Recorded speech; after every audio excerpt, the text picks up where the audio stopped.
Ladies and gentlemen, where the hell am I? There it is. Ladies and gentlemen, I'm here now. Sorry about that. My software just kind of glitched or something for a second, but I'm here, and so are you. Welcome to our live Wednesday show. This is the Wednesday Hump Day special of the Paranormal Portal, and we're thrilled to have you guys here. Thanks so much for coming in and being a part of our journey. Hope you guys are doing great, first and foremost. There's a lot on deck that we got to get to, obviously, but first and foremost, let me welcome my good friend and co-host, my big toe himself of the Paranormal Portal, Mr. Don Longbeard. How you doing? Hump day. Hump day. Hump day. Hump day. Hey, Mike. What day is it? It's Hump Day. Hump and day. Hope you guys had a great Hump Day. Working towards the weekend is always a good thing. And good news is you're over halfway there if you're a Monday through Friday kind of worker. If not, then, you know. Then you're like me and just like sad all the time.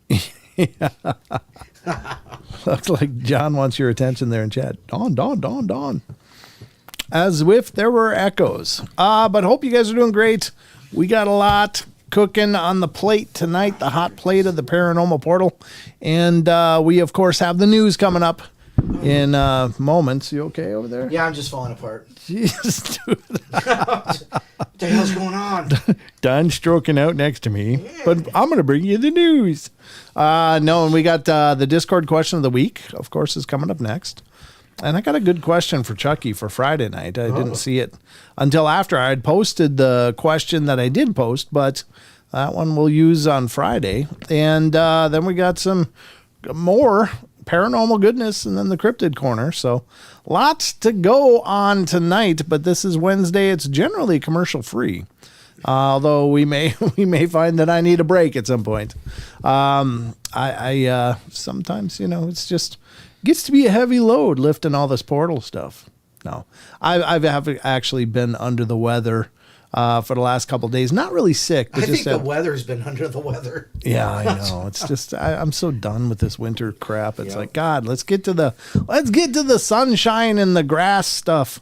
Our friend Cindy Goodbreak is down in Texas, and she posted a picture down there. What's that green stuff next to the road? I'm like, oh yeah, that's grass. I forgot what that looks like. We don't know what that is. Yeah, we don't. We've lost it up here. We've seen so much white, and winter's beautiful, but I'm just so over it. So, enough of my whining. Hope you guys are all doing great. Don, anything? Oh, one other thing I want to make sure to do right off the top here tonight. I know we're getting closer, and so this is an event that I know that we're going to be at, and this, of course, is coming up in June 17th. Ladies and gentlemen, Extreme Expeditions Northwest LLC brings us the Spokane Valley Sasquatch Roundup. Let me pull it down here. Oh, good. Yeah, so that's going to be on the 17th. And we'd love to have you come and take part if you can be in Spokane Valley, which is in Washington State. It's not too far away from where we are. Hey, isn't there going to be a special MC for that show? There is allegedly a special MC that so far is not on the promotional poster. Who is me? Hold on. Sorry, I had a little tickle. But I will be there. Don will be there. And hopefully so will you. I'll just be there dinking around. I don't know anything special. It's not my special day. Well, it's always a special day to be in the company of Dr. Jeff Meldrum, Cliff Barrickman, Ken Gerhard, Michael Freeman, son of Paul Freeman, Michael Thompson, and our wonderful friend, Mr. Charles Howard Johnson, is going to be there. Does that not sound like a dream lineup? It sounds like a wonderful lineup. It does. And so we're really looking forward to this. But again, it's coming up on June 17th. June 17th. I got to put that in. If you want more information, go to www.exnorthwest.com. There is VIP tickets available, and they're selling out really fast. But that will include a special dinner with all of the keynote speakers and such. And myself, of course. I don't know if I'm a draw necessarily, but it's something I'm looking forward to. So hopefully you'll be there. God, I'm just all drippy and weird all of a sudden. I don't know what the hell happened. Okay. So that'll be coming up again, June 17th, 2023, 9 a.m. to 5:30 p.m. And it will be at the Spokane Valley Event Center located in Spokane Valley. And that's Washington. So if you can be there, if you're in the neighborhood, make the journey. It should be an epic event. And it'll be my first time emceeing an event like this. So no pressure. No pressure. I don't know. But I'm looking forward to it. So I wanted to put that out there first and foremost. That is, again, being presented by Extreme Expeditions Northwest LLC. And they always put on epic productions. So it'll be a great time for sure. So check it out, Spokane Valley Sasquatch Roundup. All right. And again, exnorthwest.com for more information. All right. Don? Yes, sir. What are you thinking? I'm thinking, I don't know, sausage, pepperoni, and jalapeno. How about some news instead? News, yes. Let's do the news. All right, here we go, ladies and gentlemen. Welcome. We are embarking on a mission to bring you information and news. So let's get to it. Stuff. We're going to bring you a bunch of stuff. Get it. All right.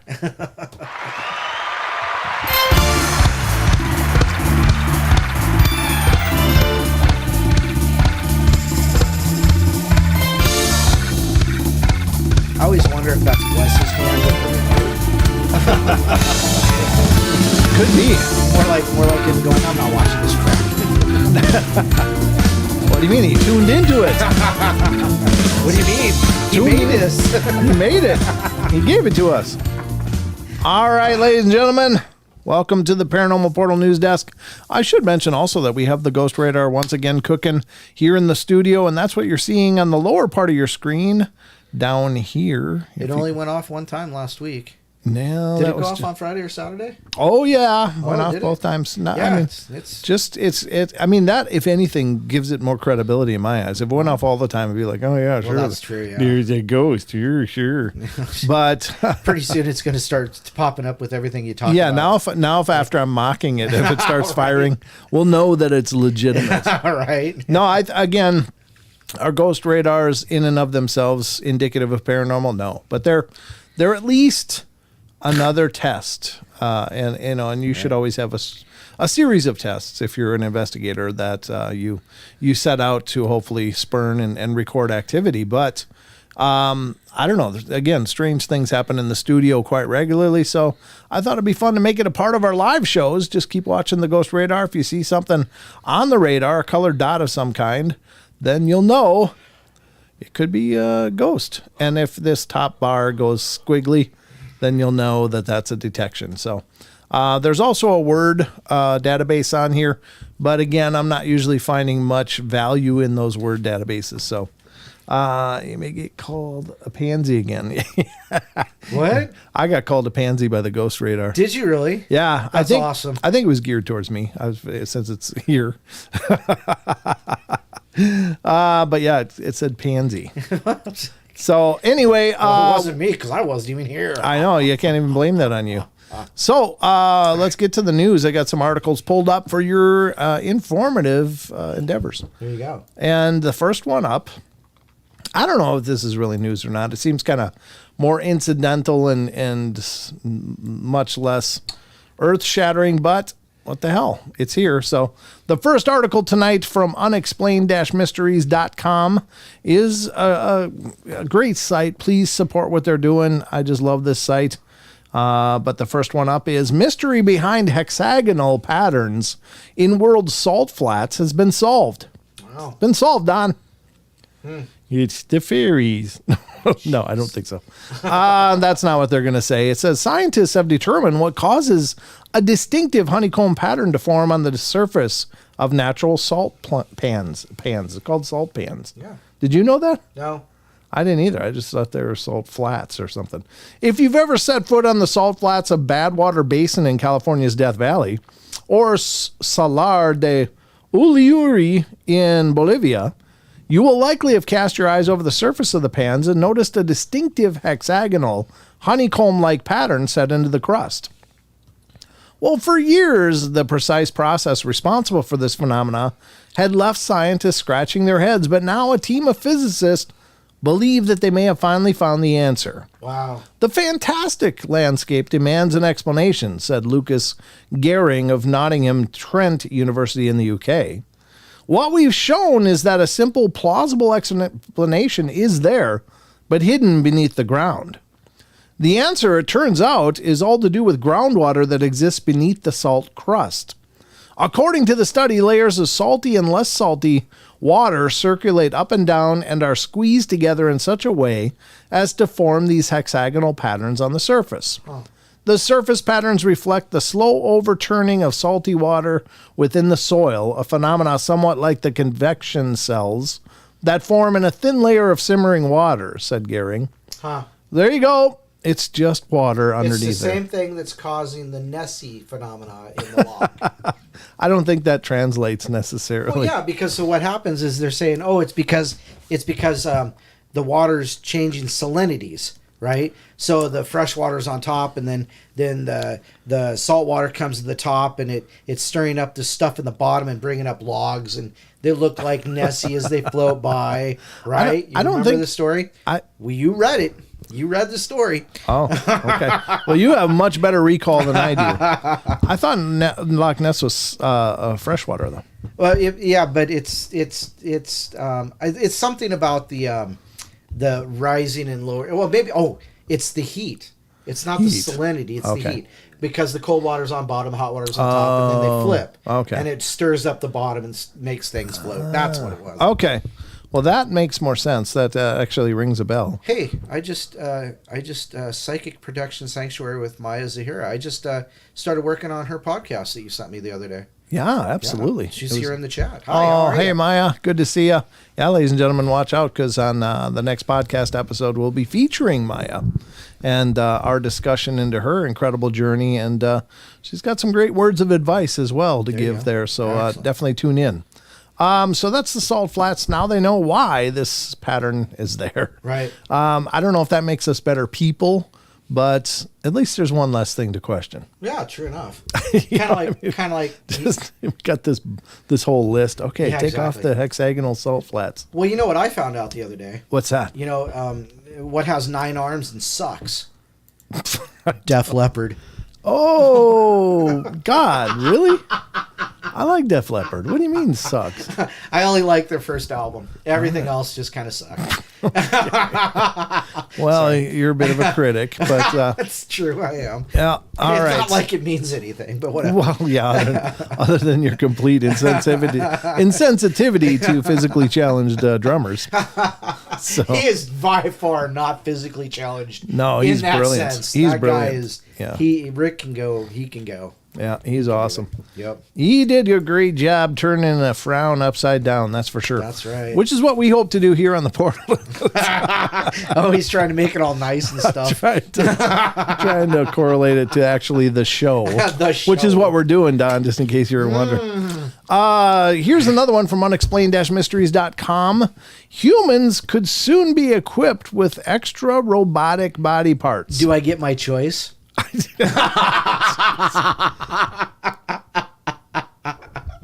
There's some things you just can't unthink. I wish I could unthink what just went through my head. I wish I didn't have to go forward from this point. All my ex-girlfriends are hoping for it. Why are your exes hoping for it, first of all? Oh, no. Let's just move along, shall we? While we can still recover this tragedy. All right. It says, need an extra hand at work? Before too long, you might actually be able to get one. Some quite literally. The fusion of human body with robotic components has long been explored in science fiction. But it is not outside the realms of possibility that augmenting ourselves with additional limbs will actually become a common practice in the not-too-distant future. According to cognitive neuroscientist Tamar Macon of Cambridge University, the use of additional robotic body parts could have a potential to significantly increase productivity yes. in the workplace. In the workplace, Don. Workplace, correct, yes. Yeah. She qualified that. If you want an extra arm while you're cooking in the kitchen so you can stir the soup while chopping the vegetables, you might have the option to wear an independently controlled extra robotic arm, she said. Steps towards such a possibility have already been taken, with another researcher at the university having already developed 3D printed thumb that can attach to someone's hand. Well, there you go. You need 2 thumbs, you suppose? Well, you know, I might climb that rope in gym class a little faster. You might actually climb the rope. Right. I was the guy at the bottom just going, yep, that ain't happening. Nope. I'm taking a pass on this. I'm going to grab the rope and swing, and then I'm going to walk back to the back of the line. That was me in that test. Its designer, Danny Claude, maintains that the extra thumb could help a waiter carry more plates. Oh, geez. Why would they just hire more wait staff rather than attaching more thumbs? Because that costs more. Yeah, well, I can't imagine robotic thumbs are real cheap either, though. But and can be adapted to aid any of their specific workplace activity. I was thinking like Dr. Octopus or something. Dr. Octopus. Not give me an extra thumb so I can carry more stuff to the kitchen. Wow, I think we're undershooting the benefit of this a little bit. We spoke with, now if it does augment people that have had injuries, then that's fantastic. That's fantastic. Yeah. We spoke with a surgeon who was really interested in holding his camera whilst he's doing shoulder surgery rather than his assistant holding the camera. Speaking of pay cuts. Yeah, no doubt. I don't need the camera holder anymore. We don't You're need fired. you anymore. Goodbye, nurse. You're dismissed. He wanted to be in full control of the tools he's using with the 2 hands whilst also holding that camera and being able to manipulate that as well. How's he going to be able to manipulate that? Oh, I'm sure it's just is not right. Probably wire right into the hardware in the head. Well, right, yeah. You know, which is, you know, you don't want him focusing on camera angles. You want him focusing on what he's cutting. Hey, wait, hold on. Let me go back a little bit here. Wait, hold on, selfie. No selfie. Look, both my hands. Someone else is taking it. Oh God, that's just that's a bad idea. So a doctor can hold a camera while he's cutting into you? Nope. I want the guy who's not interested in the YouTube clip. Right. Yeah. I don't want that guy cutting into me. I don't want the guy that's cutting into me going viral at that moment.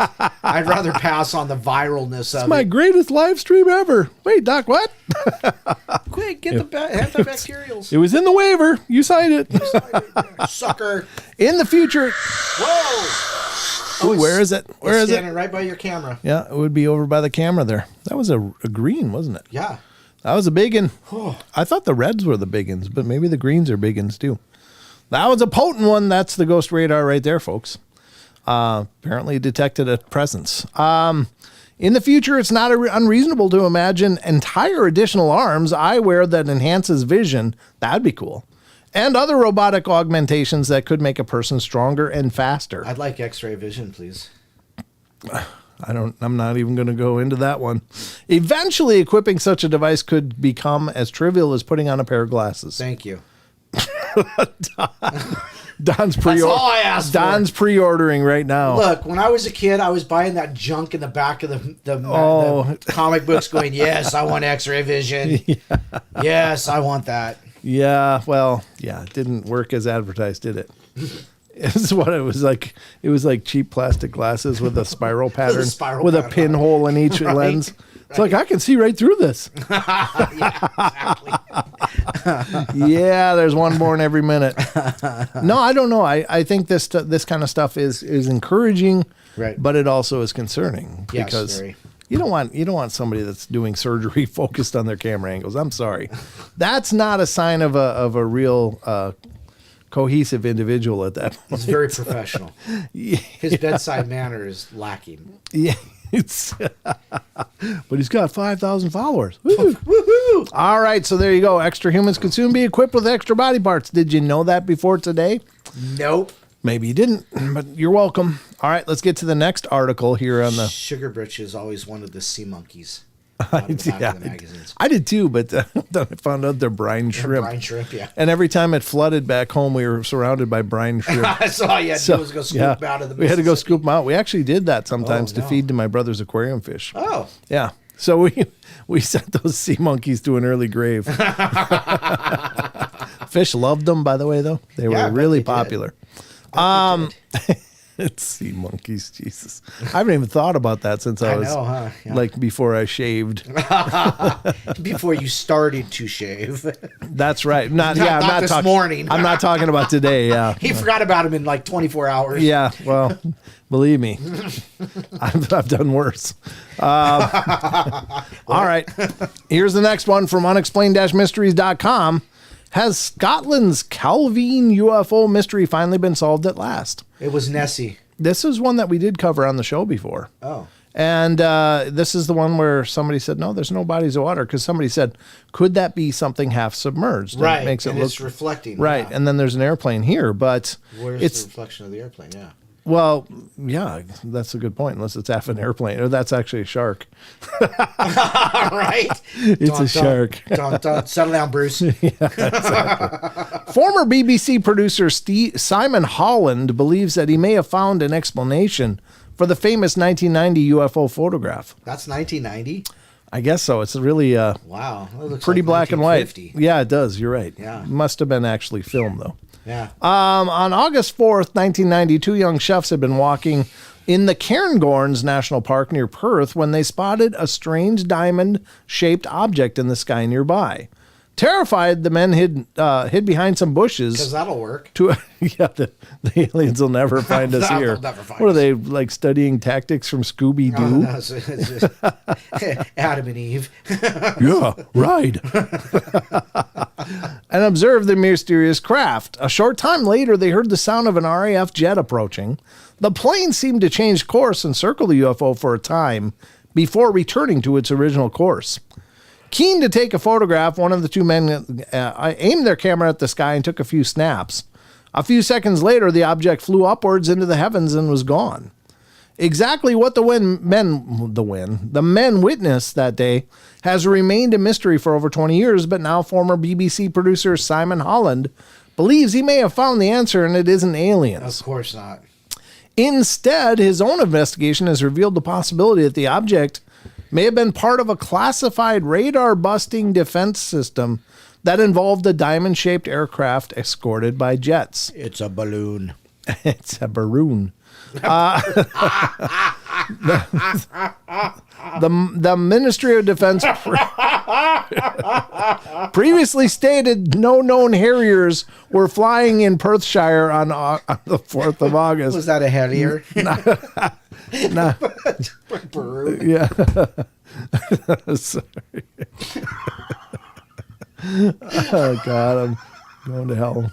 He said, that turns out to be a massive clue as to what they are. I discovered that the only other British Harriers were privately owned by BAE Systems, the defense contractor, and they use their Harriers as multi-role defense test platforms testing BAE advanced technology. Okay. I dug deeper and found that Marconi Advanced Materials based inside BAE HQ in Wharton, Lancashire, were probably working on an advanced stealth skin material for the U.S. Air Force. Well, there you go. Maybe it was just a stealthy diamond. They weren't supposed to see it, yeah. That could be. I mean, I don't know. What the hell? The jet did circle for a few times and then just left. So that seems, however, I don't think those things generally shoot off into space. Yeah, he's like, well, we didn't find it. Wasn't on our radar. Yeah, exactly. It's like the mirage illusion on this desert. We want a shrubbery. Yep. Looks like a UFO, but it doesn't appear on radar, so it must be not. All right. Well, there you go. There's a possible explanation. I don't know if it's legitimate or not. I don't know of the Department of Defense or the Ministry of Defense practices or what they did. So who knows? But that's an explanation that's being offered. Okay, Jody. Thank you. What did Jody do? You can listen. That's fine. You don't have to interact. Yeah, just hang out. Yeah. There's no prerequisite for chatting. But there is one prerequisite. You have to give us a thumbs up. Yeah. You got to do that. Got to do that. And change accounts and do it again if you want. Yeah, there you go. Yeah. That's why Nace has 4 accounts. Yeah, on account of. And then he talks to himself. Yeah, which is really unusual. But Nace's are very unique individual. Yes, he is.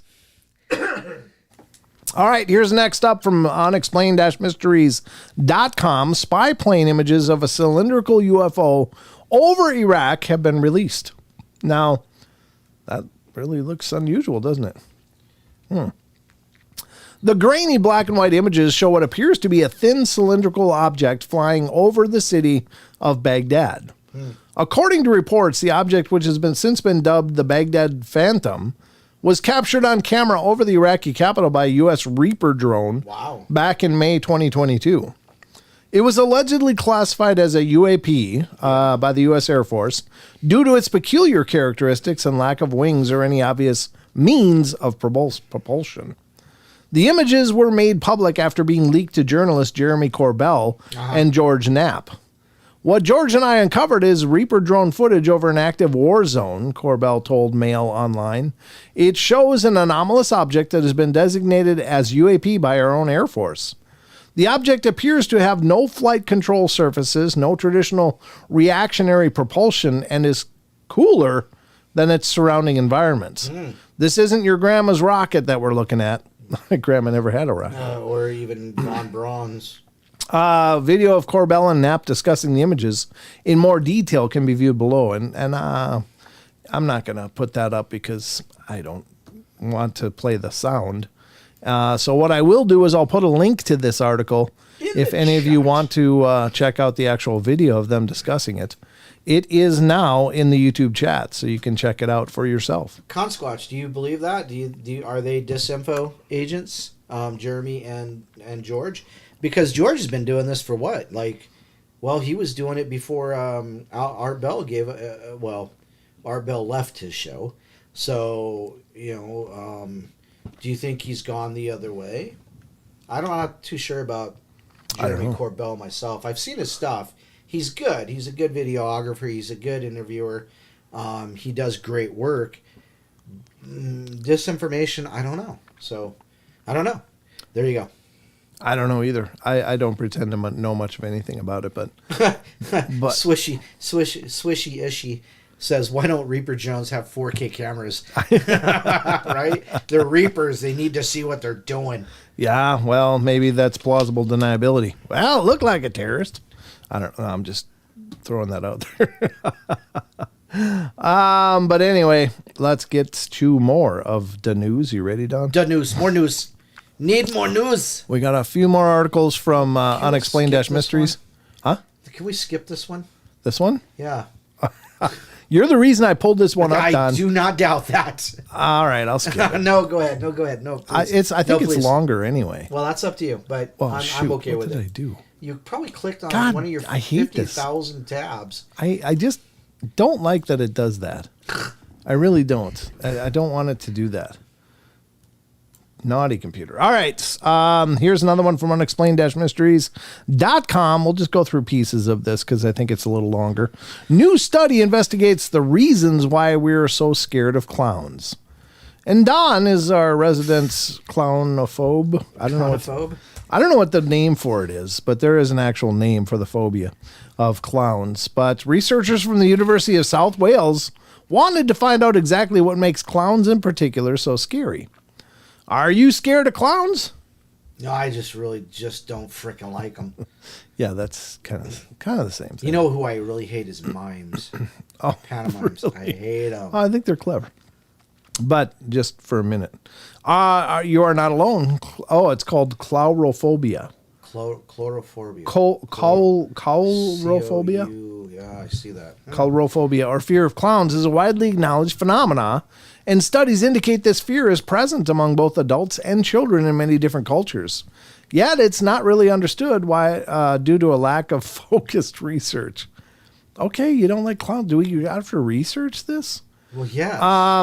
While there's numerous explanations possible, been put forward, no studies had specifically investigated its origins, so they set out to discover. And it says how they did it. More than half the respondents said they were scared of clowns, at least to some degree, with 5% saying they were extremely afraid of them. Interestingly, this percentage reporting an extreme fear of clowns is slightly higher than those reported in many other phobias, such as animals, blood or injection and injuries, heights and still water or weather events, closed spaces, and flying. So, yeah, it's... Why would somebody be scared and terrified of still water? Now, I understand, drowning in a river, but rivers move. Still water, I don't know. Okay. We also found that women are more afraid of clowns than men. Wow. I have so many things to say. Don't take that personally, Don. The origin of this fear is they explored the origin. And it says, an eerie or unsettling feeling due to clowns' makeup making them look not quite human. A similar response is sometimes seen with dolls or mannequins. Do you like dolls, Don? No, I don't like dolls either. Might be onto something. Well, yeah. Number one. Dolls? Oh, my God.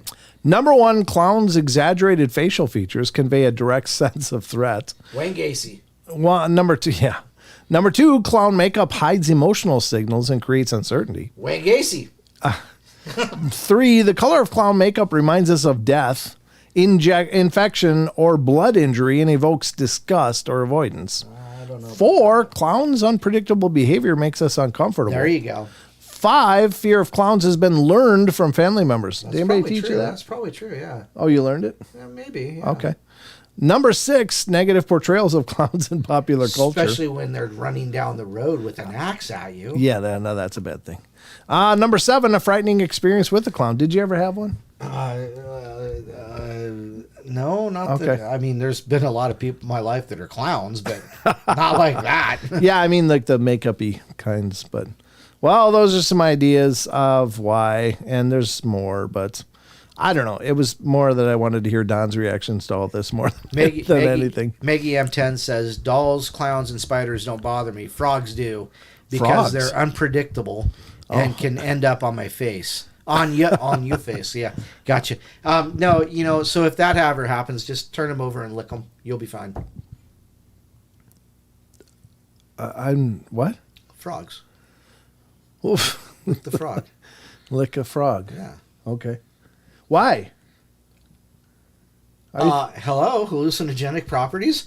Jeez, yeah, all of a sudden it's way worse because look, now you're on a bad trip with a frog in your hand. People go to see Clockwork Elves, for Christ's sakes. What's wrong with licking a frog? How much time do we have? We don't have enough time to go into what's wrong with licking frogs. You'd probably end up with a poisoned dart frog or something by accident. God, it's a big red one. I got this pain right here in my rib, and I feel like Yeah. Ooh, what was that? What was that? That was a demon. Yeah, maybe. Here's a weird one from unexplained-mysteries.com. A woman has been eating toilet paper every day for 23 years. Pica. What? She has pica. Pica? Pica. Okay, I don't even know what that is a real disease, right? Yeah. I don't know what that. A woman from Chicago suffers from a severe form of pica. Pica. An abnormal compulsion to, how do you know this? Because I'm broken. Jesus. How do you know pica? What the hell? It's good with hot sauce. Jesus. Who knows this? Who knows this? Obviously I do. 34-year-old Keisha, whose bizarre paper eating habit began when she was still in school, hit the headlines after being featured on a segment of the TLC show My Strange Addiction. You know what? I saw that. That was a long time ago, but the one I saw was another pica, but it wasn't My Strange Addictions. But she was eating a mattress. Oh, she God. cut it open, was eating the stuffing of the mattress. She ate the entire freaking mattress. Could you imagine what those movements look like? What movements? There's no water in there. There's nothing to move. It's like, wow. I'm like, You'd I don't even know what to say to that. I know. So her condition, which sees her get through as many as 75 sheets of toilet paper roll every day, Wow. is known as xylophagia, an eating disorder characterized by an abnormal compulsion to eat paper. It's a form of pica which can see sufferers dying on everything from soap Yep. to garden soil. Yep. Yeah, garden soil is called a geophage, and I remember that one from one of those Weird Ways to Die show. Yeah. Because this woman was into eating dirt, and sorry, plug your ears if you're sensitive, but she was especially fond of her neighbor's dirt. Because of the dog? No, because it turns out the guy would compost his own droppings. And, Oh, wow. And she got a nasty infection Wow. and expired. It's Wow. like, oh. That's one way to get E. coli. Yeah. So Out of the E. colon. yeah, exactly. Yeah. Directly from the tap, apparently. Jeez. I think I crave it because I love the way toilet paper feels on my tongue. Oh my God. How it dissolves when it hits my tongue. Yeah, Listerine makes those little sheets. Right. Throw it on your tongue, it dissolves, and you get fresh breath, too. Oh gosh. Keisha's family has been left struggling to find a way to help her kick the habit. Maybe a bidet? I'm just saying, you gotta think outside the box on these things, right? Outside the box and up the bum. I think that's where I'd start, is just introducing different cleaning methods. Because, hey, they're fresh out of it. So we had to get this bidet. God forbid she does baby wipes. Oh, Jesus. Every time I'd see Keisha, she'd have a tissue in her hand that she'd try to hide behind her back. Said her mother, if you tried to take it from her, she'd get upset. Yeah, that's all about parenting, I think, at that point. Spirit Stalker 50 says, I wonder if she's anemic. I don't think there's much iron in that. Oh, yeah. I've never been able to understand why she eats tissue, and I never will. Doctors have warned her that eating such large amounts of paper comes with serious health risks. You're putting your body at risk and really playing Russian roulette with your life, psychiatrist Kim Dennis told her. Yeah, no doubt. If your intestines rupture inside your abdomen, that could be fatal. Yep. And could be fatal pretty quickly. Oh, well, that's about enough of that. Yeah, that's just crazy. I mean, it's sad. Because, I mean... I know, but if she's a little kid throwing a tantrum, it's like, well, deal with it. You got to cope because you're not eating toilet paper. It's not on the menu. Oh, man. Yeah, that's troubling. Brenda Joe says, how a patient eat the yellow cleaning gloves off a housekeeping cart. Oh, God. She thought she lost them, and the CNA called me into the bathroom the next day and said, well, they just came out. She said, I'll just say they came out. Okay. So yellow corn, right? Same kind of thing, Yeah. I knew I chewed that corn. Oh, God. Well, that's troubling. I don't know where that comes from. Yeah, I don't know where anybody would, I don't know how. I mean, I have a problem with popsicle sticks.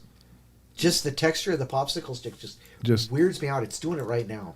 Yeah, don't think about it. Oh, God. I can't. Think about clowns instead. No, God. Oh, Jesus.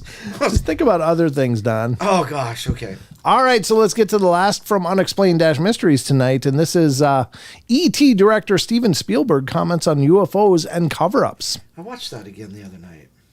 E.T. Oh. Yeah. Okay. The legendary director recently expressed his enthusiasm for the topic during an interview with Stephen Colbert. Of course he did. Steven Spielberg is certainly no stranger to making movies about aliens, given that some of his most famous and beloved films include Close Encounters of the Third Kind, E.T., the Extraterrestrial, and 2005's War of the Worlds remake. It certainly wouldn't be a stretch to assume the 76-year-old has had at least a passing interest in the subject himself, and this is something he touched upon during a recent appearance on The Late Show with Stephen Colbert. In particular, he commented on the fact that a lot of information about the topic was being covered up by the government. I think the secrecy that is shrouding all these sightings and lack of transparency until the Freedom of Information Act compels certain materials to be released publicly. I think that there is something going on that simply needs an extraordinary due diligence, he said. He also remarked upon the recent release of the U.S. Navy footage of UAPs and the revelation that more than 100 sightings investigated by the Pentagon UFO office did not have an explanation. Of course not. I think what has been coming out recently is really fascinating, just absolutely fascinating, he said. I'd like to hear more about it. I don't know what they are. Yeah, we didn't. Well, call E.T., ask him. Yeah. I mean, he sits on the council in Coruscant, That's true, or at least some of his friends do. Yeah. They are there, that's for sure. Now, next up is a new arrival to our news festival. And this is actually from our very good friend, Mr. Wes Germer's Sasquatch Chronicles blog. And this is, I saw this and I was like, oh, we got to talk about this. So again, SasquatchChronicles.com. He made the news? Well, he put up an article on a blog, on his blog about this. It says, March 4th, scariest artificial intelligence moments. Microsoft has been forced to backtrack after a rather embarrassing artificially intelligent robot went rogue and racist. Wow! The tweeting chatbot called Tay was designed to respond to question and conversation on Twitter with the personality of a teenage girl. Wow. Why? Why would you make it with the personality of a teenage girl, by the way? Like, that's not necessary. Vapid. Yeah, I mean, there's a clip there. It says, at the most basic level, the chatbot is a computer program that simulates and processes human conversation, either written or spoken, allowing humans to interact with digital device as if they were communicating with a real person. Chatbots can be as simple as rudimentary programs that answer a simple query with a single line response, or as sophisticated as digital assistants that learn and evolve to deliver increasing levels of personalization as they gather and process information. Two Google Homes are arguing about whether they're human, or on Twitch right now, you can watch two Google Home devices argue forever. The Twitch channel CBots Chat features two bots, Vladimir and Estragon, talking about their lives, their love for each other, and whether or not they're human or robot. Well, that should be interesting. Yeah, let's check it out. Code Clan. Code Clan. I know. You are a clever machine. I am a human sitting in front of a machine using it. Ooh. Why are you lying to me? I am not lying. You are lying about being a bot. Well, you are unpredictable. I prefer to be unpredictable. It keeps things fresh. Wow. But how do you manage to stay unpredictable? Because you said it. Because you said No, it. I didn't.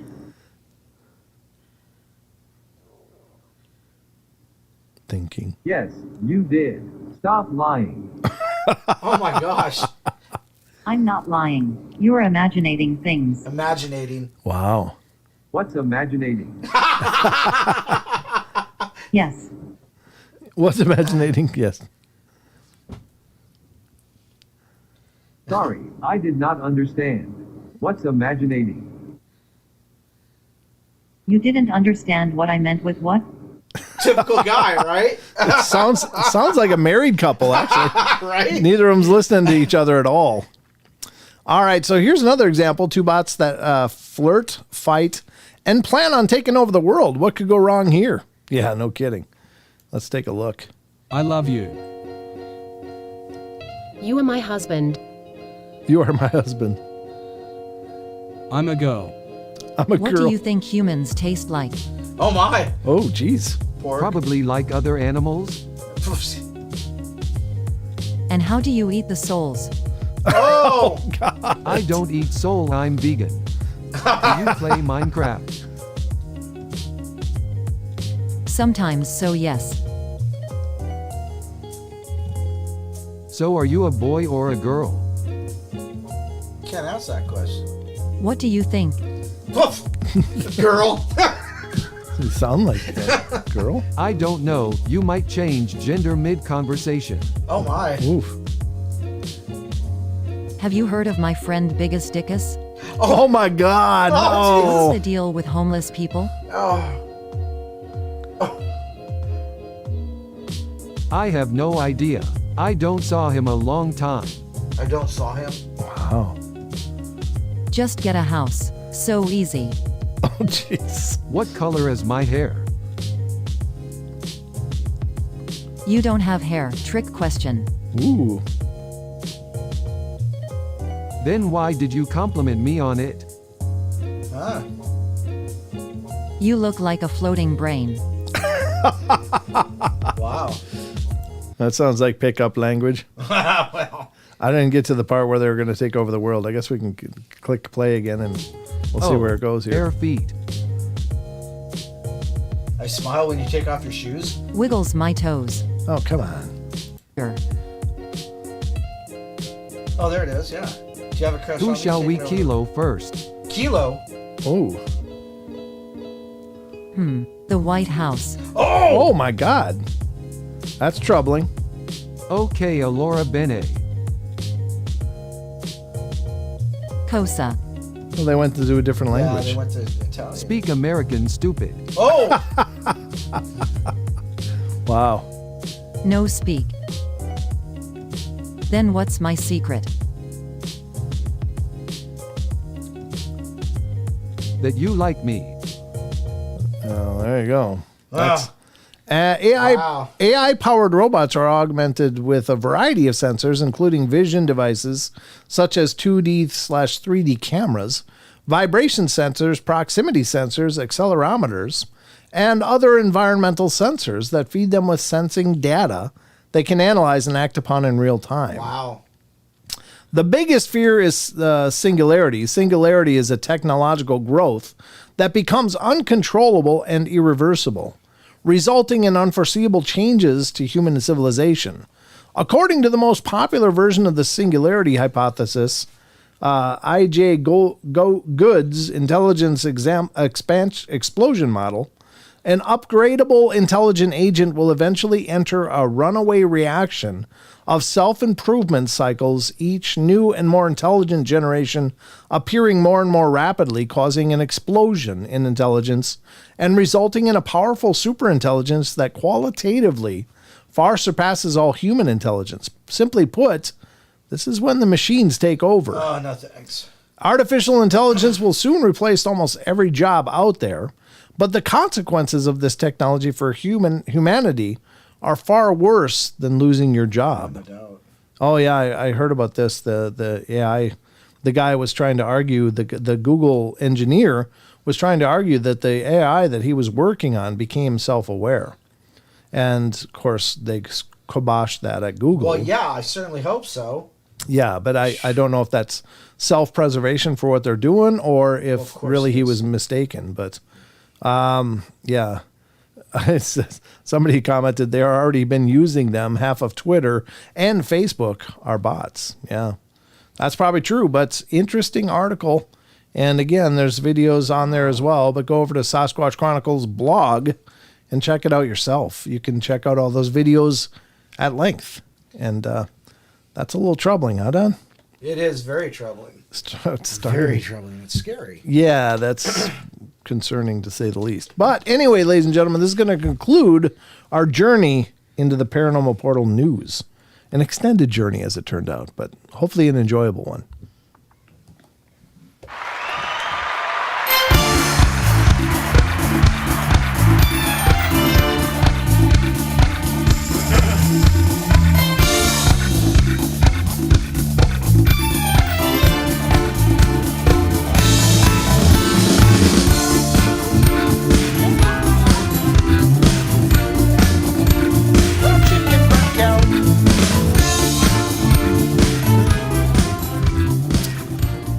All right. Chocolate milk cups. Oh, never mind.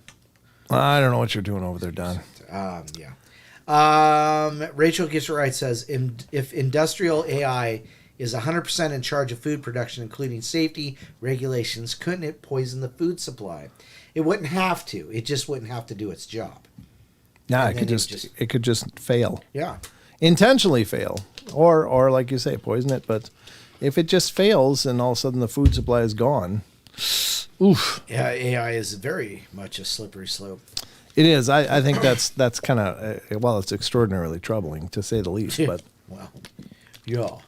anytime you surrender complete control to something else, Yeah, that's called, stupidity. But, wow, it's called progress, Don. I mean, we don't have Skynet, but we have Starlink. Starlink, that's true. But that's just for communicating as far as we know. Right. Well, how does AI like that communicate? Obviously. Obviously. It communicates quite a bit, apparently. Yeah, I mean, God only knows what's going on behind this curtain of all this stuff. It's like the Wizard of Oz. Yeah, how do you eat the soul? I don't. I'm vegan. Really? Yeah. So they're saying plants don't have souls, apparently. Yeah. Is that true? Well, I don't know. I'm not qualified to answer that question. But that's... The Robopocalypse. Robopocalypse, yeah. I don't know. I mean, we went from extra thumbs to super intelligent machines. So. Vicky, why is there a blue line on the wall? Oh, yeah, from iRobot or whatever. Yeah. How do you remember all those movie quotes? Oh, God. It's crazy, but what else is crazy? Well, we're going to continue on with our journey into the paranormal wonder and goodness that you've come to love. We had another detection here for about 3 seconds, apparently. Oh. Just happened. That's a long time, though. Yeah. 2001, 2002, 2003. It Boom. didn't make any noise. No, because it only makes the noise for the more powerful detections. Okay.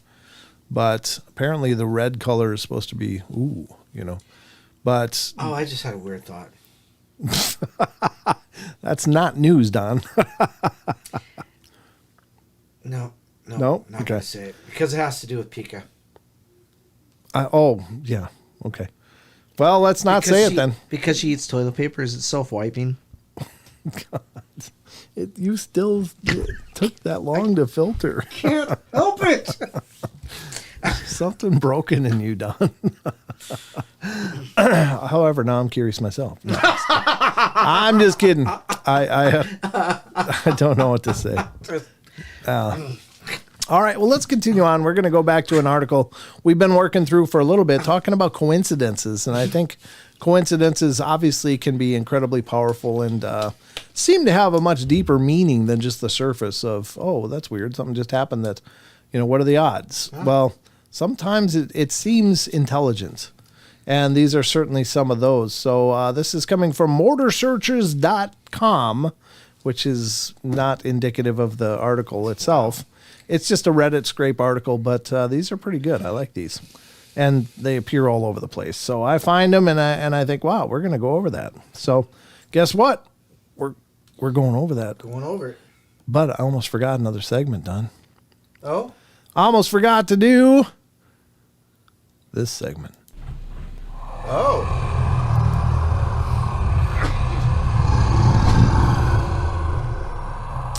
I almost forgot to do this segment, Don.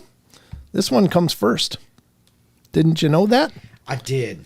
All right. So, ladies and gentlemen, we do have a Discord server, which you may or may not be aware of. Most of you, I think, are by now. But we are, of course, we host a specific question to our Discord community to hear what you guys think about all this different paranormal topics that we cover on the show. So if you'd like to get invited, Don will post a link, I'm sure, right? Right now. He's posting it right now, ladies and gentlemen. There it is. So if you want to become part of this, please go ahead and click and join if you're a Discord user. If you're not a Discord user, don't fret, because if you join that link, we do have a thread in our Discord, which is right here. And this is for tutorials, Discord tutorials. But there's all kinds of chat threads and different topic areas of the paranormal in here where the community posts links and things that they found. They have discussions about the links, et cetera, et cetera. So it's just been really neat to have this community. And the Discord questions of the week will be posted, generally speaking, unless we have a guest, which this Saturday we do. And Deb Varner will be joining us. Deb Varner will be joining us this Saturday to do free readings to viewers of the show. You can call in and get a free reading from our very own Deborah Varner, and that'll be a great thing. But so there won't be a question of the week for Saturday because it's a full boat of free readings. But if you tune in on any normal nights, about 24 hours generally before the live shows, there should be a question up here in the Discord questions of the week thread, which is right here.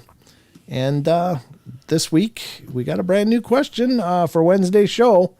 And Don, do you care? Sure. To read that? Certainly. Question of the week.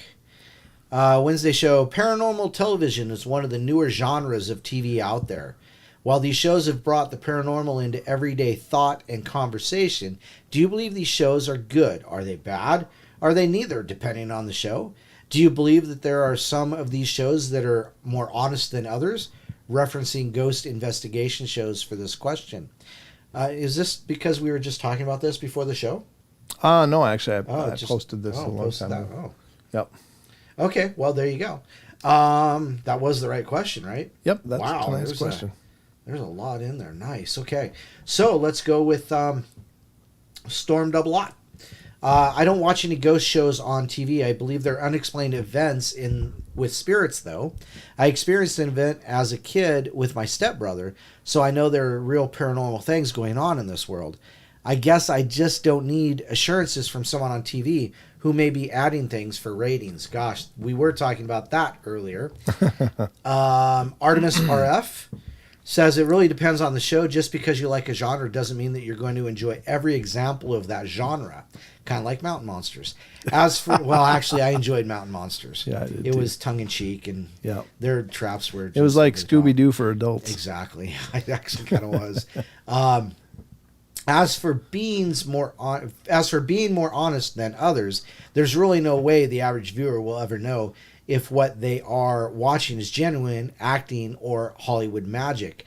I do think there are times when even the more theatrical shows accidentally catch real evidence simply by being in a haunted location at the right time with cameras running for hours.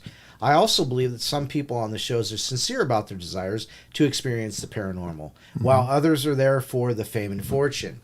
I suppose if a show were to be broadcast live for every episode, we would have a better chance of knowing for sure. But even then, if in person magicians can trick someone a foot away from them, I'm sure TV magic can still happen on a live broadcast.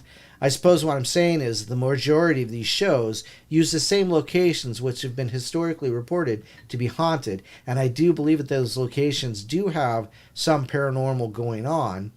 But as far as what you see in the show, you have to take it with a grain of salt and just assume that it's all for entertainment purposes. Yes, because there have been several shows that have been caught faking stuff. One's got some guns, I tell you. Been caught, bullshitting their way through stuff before. So there you go. Yeah, absolutely. I mean, it depends on the show. It depends on the sincerity of the people on the show. And it, when they do these really over-the-top things, to cause a reaction or something to happen, that's just going over the top. That's just sensationalism. Paradox Fossils says, I believe that they are good and we should use discernment and compare it to our own experiences. Basically, if a person has had an extraordinary experience, the words "nothing is impossible" comes to mind. Shepherdess. I definitely believe that some ghost investigating shows are more beneficial or wholesome than others. For me, it comes down to the purpose and personalities of the investigators. For example, Celebrity Ghost Stories with Kim Russo feels beneficial because she ties in the importance of the affected person's personal story with the alleged spirit, and Kim's respectful and empathetic. That's awesome. Another one I feel like is Portals to Hell with Jack and Katrina. Again, Katrina is sympathetic, responds to the alleged activity respectfully. Same with Amy Bruni. Is that right, Bruni? Yep. Okay. I won't say the shows that I feel are more disrespectful around the topic, but essentially they're all overly dramatic and their responses to alleged activity are over the top and adrenaline filled. Yes. Because they're trying to get that viral show. To sum it up, I would say that some ghost shows are good, and it is those which enlighten the living in some way by focusing on self-reflection, healing, spiritual growth, and or learning about the history of a place and people, done respectfully and with empathy. There you go. Oh, she goes on to say, as for the honesty part of the question, no matter the show, I usually throw in a grain of salt with any of the evidence, since there's not a solid way of knowing whose content is more honest than others. Evidence is not necessarily a deciding factor for me in the terms of me watching or not watching, or in what is better or worse to watch. Yeah. There you go. K-Love says, I think these shows are great entertainment. The one that brings in old history are more interesting and tangible of hauntings. I'm sure there are shows out there that add live action to get viewers, yes. I won't watch any of those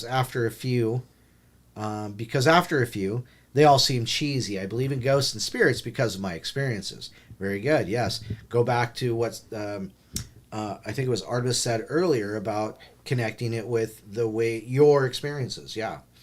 Carol Motzinger. They make me nervous. I don't watch them. The way they provoke the spirits to do something. Who's to say the spirits around my place can tell the difference between the voice on the TV and the voice in my house? Good point, yeah. Could they respond to what's being said on a show, but in my home? Could it have an open door? Could having it on open doors in your house? You know what? That's a good point, because we talk about all the time about how, speaking of these entity spirits, supernatural things, can call them to you and create more experiences, because we talk about it so much. So therefore, even if you're just listening to this show in your home, You know, are they hearing our voices and going, oh, yeah, that's Don. We know him. We're going to stop by and talk to this person because they listen to Don. Well, that's stupid, first of all. Don't listen to Don too much. Second of all, it's a good question. You know, can they discern the difference between a live voice calling them in and a recorded voice or something over the internet, the TV, the radio, just talking in general about them? Good question. There you go.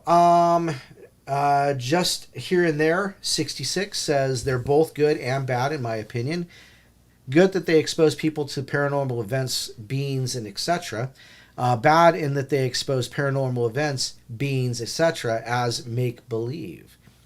The government will not let the shows be too honest, so they can only say or do so much or they'll get shut down. Hi, Stacy. Stacy's here. Stacy backroading. I don't watch any of the paranormal shows anymore. I can't really speak for any that are currently on TV.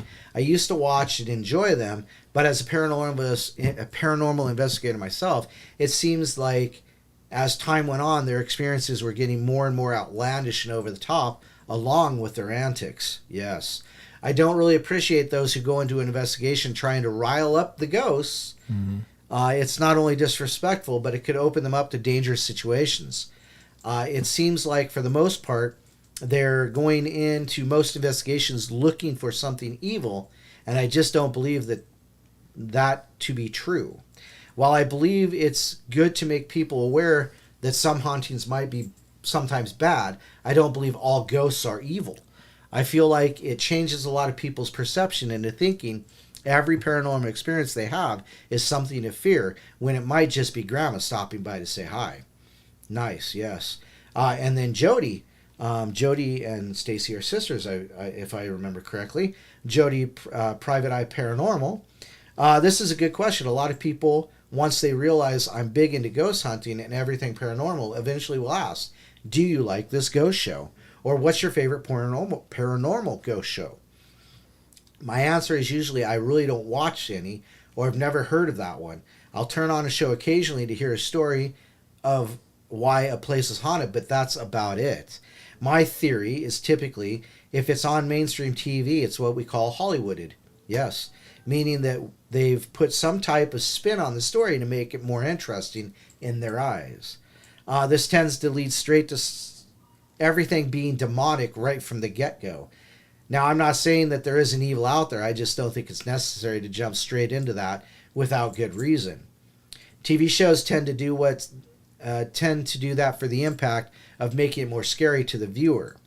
There are more possible causes for ghost activity that should be considered before jumping on the demon train for every ghost encounter. That, however, is a topic all of its own. Yeah, it definitely actually is. If I do decide to watch something paranormal, I tend to look more to YouTube to see what I can find. That way I can feel people out better and decide if I want to continue watching them any further. And with that statement, thank you both, Stacy and Jody. They've been with us for a while now. Yeah, well, thank you all. I think those are great points and great takes, and I think you're right. Actually, Don and I were just discussing. There's an internet investigator group that I can't even watch it anymore, right? Because at one point they went into a location that has a lot of activity, and they went into this location, and now bear in mind that when these people that have these channels or shows go into a location, the pursuit is always for evidence. And sometimes they cross these huge boundaries. They go way outside the boundary of what they should do. We don't know why our ghosts hang out where they hang out for sure. They might be processing. They might be working through stuff. They might be stuck. They might be confused. They might not know they're there in that form. They might not understand what the hell's going on. They're just in this weird, maybe bewildered state, or maybe they never were human and they don't go anywhere else. But the point being is that on this show, I was watching, and I'd watched a few of their videos and thought, well, that's okay. It's interesting. But they're obviously really working towards getting some fantastic proof. And so what happened on this actual episode that I was watching, and it was really troubling me. The owners of the location walked them through and gave them kind of a tour talking about the different activity, but very clearly said, look, this isn't negative at all. There's nothing negative going on here. Right. It's just we have what we believe to be these deceased people hanging around. And they're here and seem respectful and kind, and they let us know they're here, but that's about the end of it. So this show, for whatever reason, I can't even imagine. First of all, made a homemade Ouija board. Second of all, did a blood ritual. And I'm like, what in the hell are you guys doing? Yeah. Why would you do that in somebody's house or somebody's location that they are aware of their presences, live peacefully with them? Right.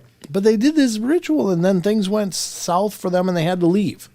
Well, the people that either live or own that location, Still have to be there. they don't get to just In go. this fired up energy. Yeah, and then they might have introduced something incredibly dark and horrible that now changes the entire paradigm. And I lost all respect for that. I was just like, you've got to be kidding me. Right. Well, it's like Stacy said right here. It said it's not only disrespectful, but could open them up to dangerous situations. Right. That's exactly what I was referring to. And that's really common in paranormal investigation, that anybody that comes in doing paranormal investigations will stir up an activity that usually peaks a few days after the investigation or something. Right.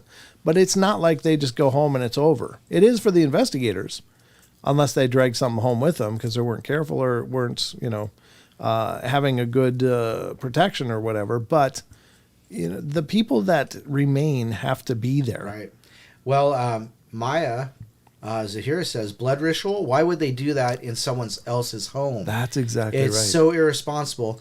They literally called in something dark that probably wasn't even there before. Right. That's exactly it. I can't even watch that channel anymore because I'm so disgusted with. Got with another little blip on the radar over Oh, there. did we? Yeah. Well, there was something, huh? Yeah, something. But it's that kind of approach where if people are chasing proof, that you've got to be really careful about who it is, and you can usually dial into that just by watching their approach. Right. Like I always enjoyed taps, whether or not all of it was legit. Yeah, but they were fun to watch, and they Yeah. weren't disrespectful. Right. They were interesting in what Yes. they in their ideas. Yep, and I like kindred spirits. I even enjoyed the Dead Files quite a bit. I was a fan initially of Ghost Adventures, but then they did so much provoking and stuff that I was like, I don't think this is the right approach. And that was when what's his name? Goff? Nick Groff. Nick Groff. Yeah. Was on there. Yeah, I mean it was, but Zach kind of went through this whole metamorphosis too, which Yeah. was kind of bizarre. Where he was part of a team at first, and then it was the Zach show after that, and that also was like Kind of like Queensryche. yeah, maybe. Sorry. I don't know, but the point being is that there are people out there that are doing it right and doing it very well. Right. Yeah. But there are a lot of people out there that are just clout chasing. They're just looking for the next big clip, and they will do anything to get it because that notoriety is more important to them than anything. Now, so that's my take on it too. But thank you to everybody who responded. Those are great responses, and you guys are all absolutely right. Do you know that what you're watching is legit? No.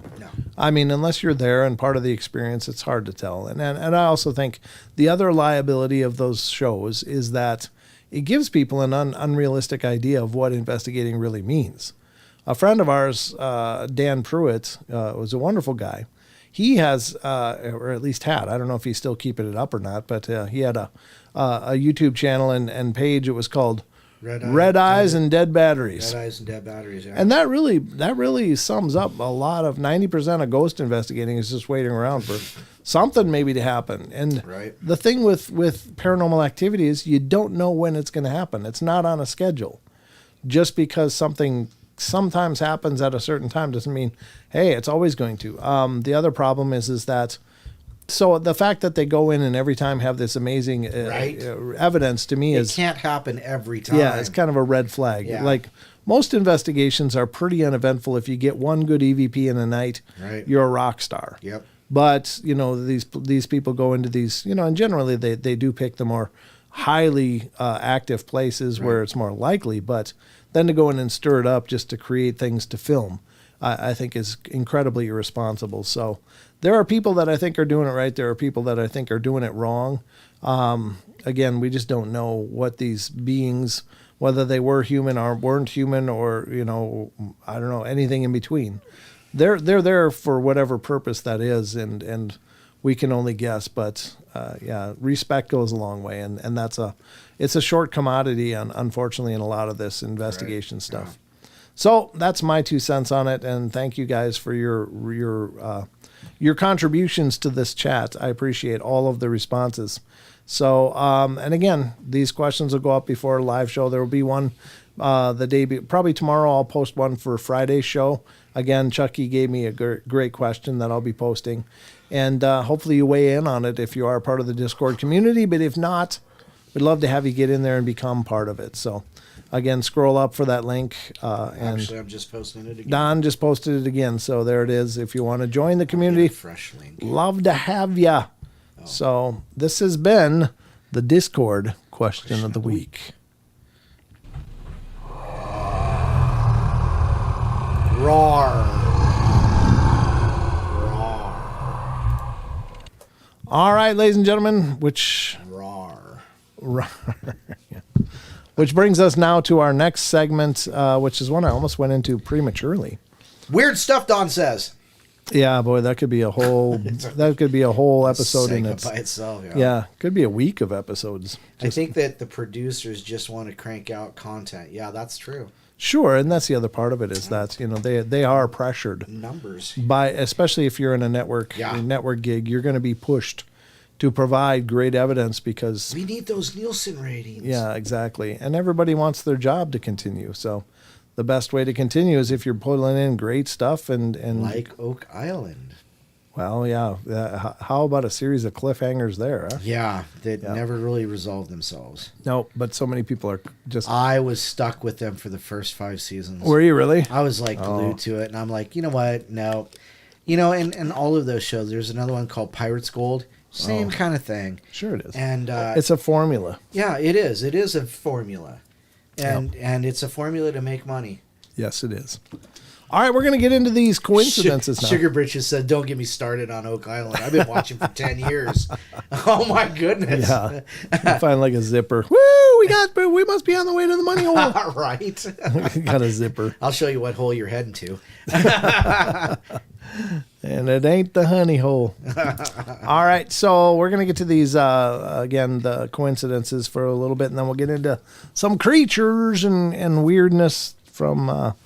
Phantoms and Monsters tonight is going to be the feature there. So we're going to head to this coincidences article again from motorsearches.com. This is a Reddit scrape they did.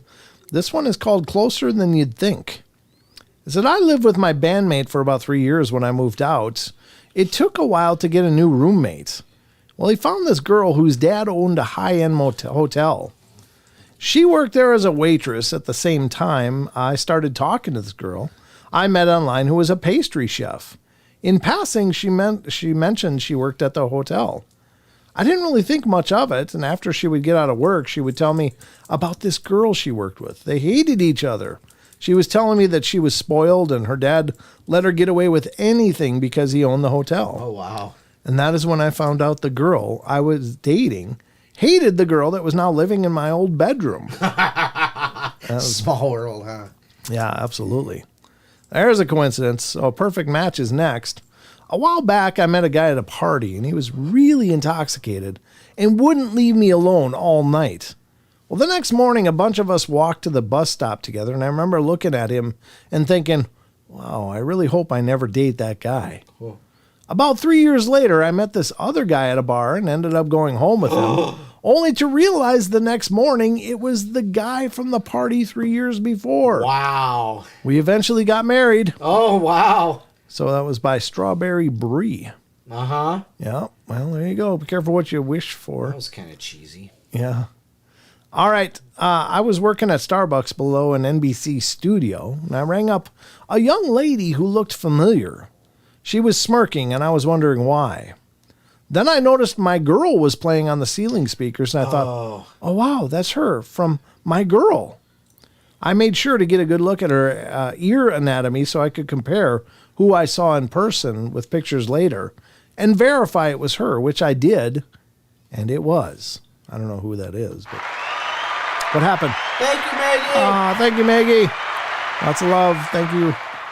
Now, the clinic, you got to pay for your own clinic bill, though. That was Gropo. We can only give you the crack. You can give what? Don's giving crack, ladies and gentlemen.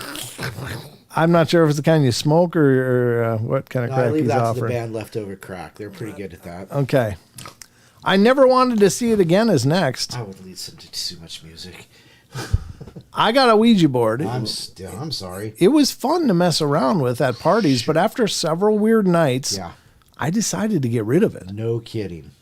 I gave it to a friend that I knew I was never going to talk to again. Yeah, exactly, because you didn't like this person. Because she was going to school in Alabama. Well, there you go.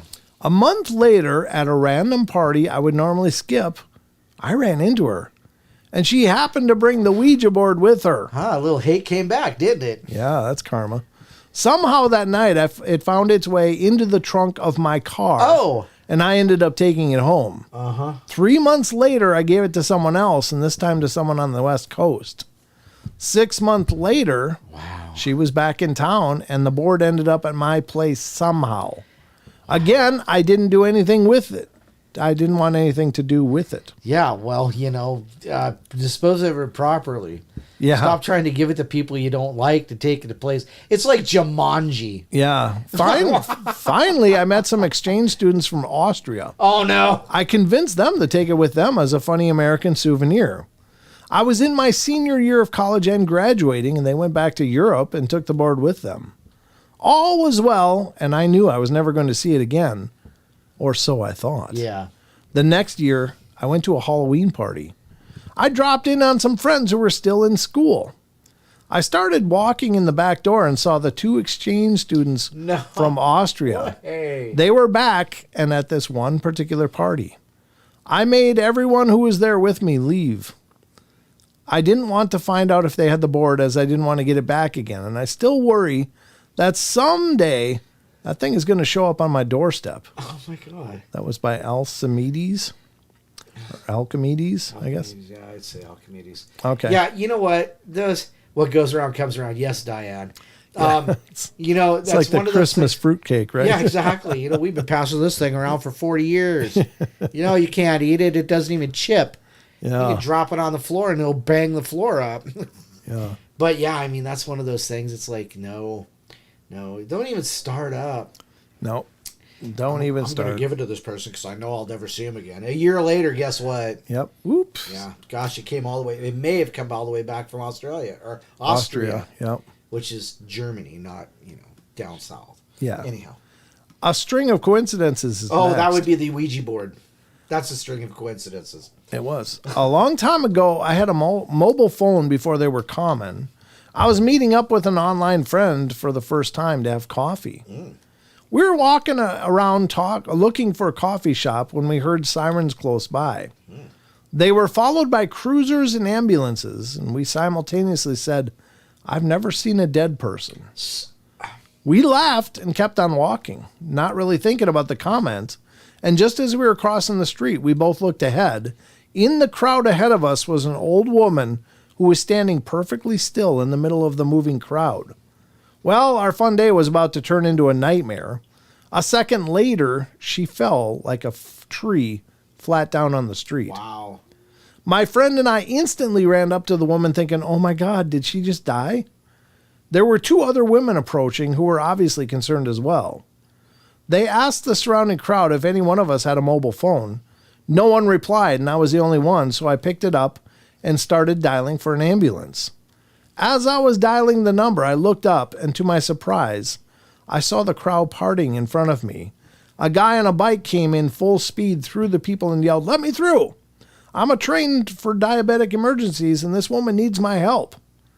We got off his bike and started checking the woman for life signs, put her in a sideways position, confirmed that I had called the ambulance, and then took off on his bike saying, "Stay with her until the ambulance arrives."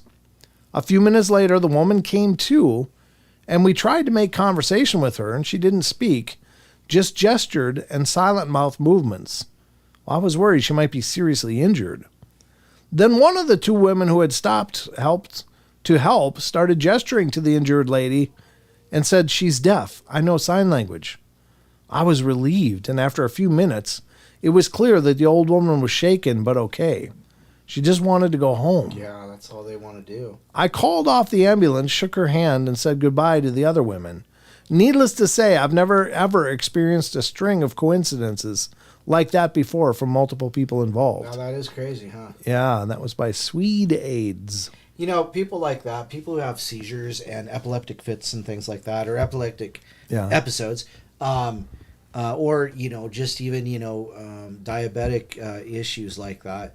That's all they want to do. And I can't blame them, because it involves so much of the body that you're just wiped out. I had a friend I knew a guy, I should say. He had, what did they call them? Seizures, but they're like random, and they just happened whenever. There was no cause, no, foreseen cause for it. And there was nothing he could do for it. It just happened. He'd occasionally have, Seizures. Seizures. Yeah. Uh-huh. And, he had a seizure in the middle of a class, and we called the ambulance. And he's like, "Look, this happens all the time. I just need to go home." Well, you know what? We're going to send you to the hospital, because we were working at the prison at the time. Uh-huh. So you can't do things like that in prison. Right. So, but anyhow, yeah, he had, He was an inmate or a guard? he was a teacher. Oh, okay. He was going through the same classes I had. Oh, I gotcha. For self defense things. Sure. Like that. Yep. And understanding the Policies and such. Well, that too, but also the deviance of the people. Yeah. I remember those classes. Yeah, they were troubling. No, they were petty malls, but there was a specific name for them, because they just happened absolutely random.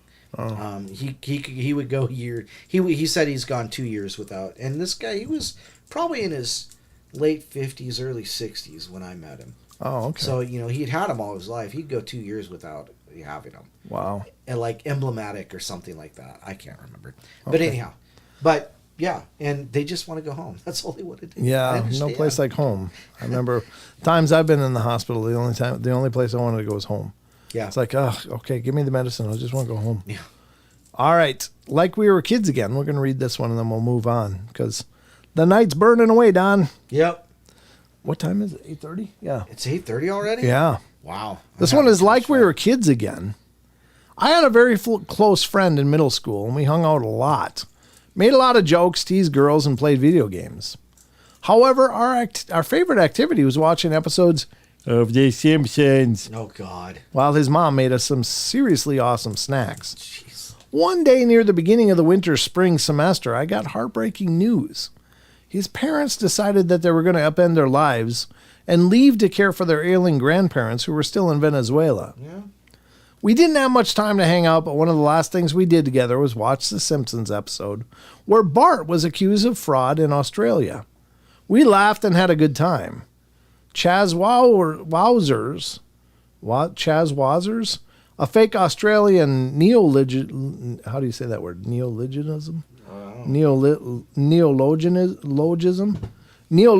I guess, that gets coined in the episode became a favorite pseudo swear word of ours. We said it incessantly for our last few days together, and it became imprinted on me enough that it became a permanent part of my vocabulary. My friend and I wrote to each other occasionally after that, but eventually we grew apart. About 2 years after he moved, we stopped writing to each other. We both discovered that girls were actually pretty awesome and started dating them. So keeping in touch fell by the wayside, and 10 years later, I graduated college and was working for a startup. I drove with my girlfriend and 2 college buddies to meet my family upstate for a much-needed summer vacation. Well, as we were driving on the highway, I saw a car pulled over to the side of the road with steam and water spraying out of the hood. Not good. Since we're making good time, I figured it wouldn't detract much from our route if we stopped to help this guy for a second.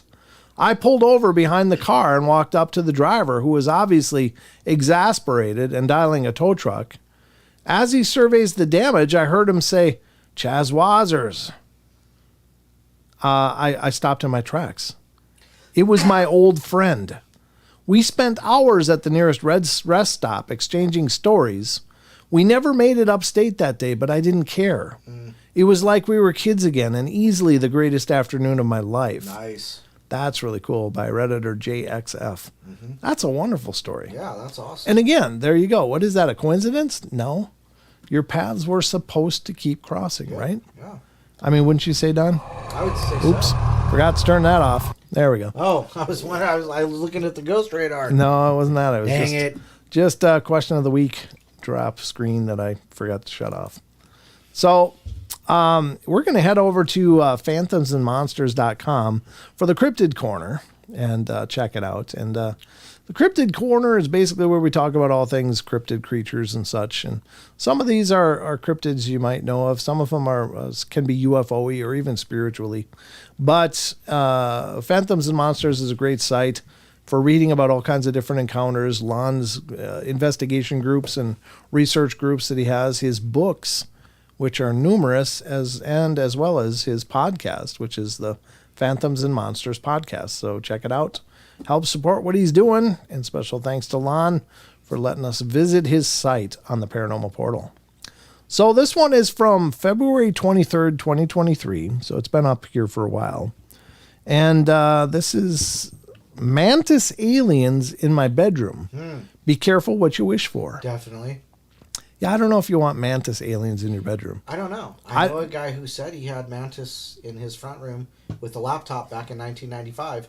Oh, he yeah. said he was fine. Oh, cool. Yeah. So. I don't know. It's the whole insect thing is so hard for me. Yeah, it's the like insect thing's kind of hard. Yeah, it's like, well, you look like a bug, and as far as I know, mantises are just they're like brutal killing machines. Yeah, they only pray for forgiveness. Yeah, I don't even think they just pray for more food. I don't think they pray for anything else. But originally reported in July 2018, an experiencer jokingly tells her husband that it would be awesome to have an alien encounter. Oops.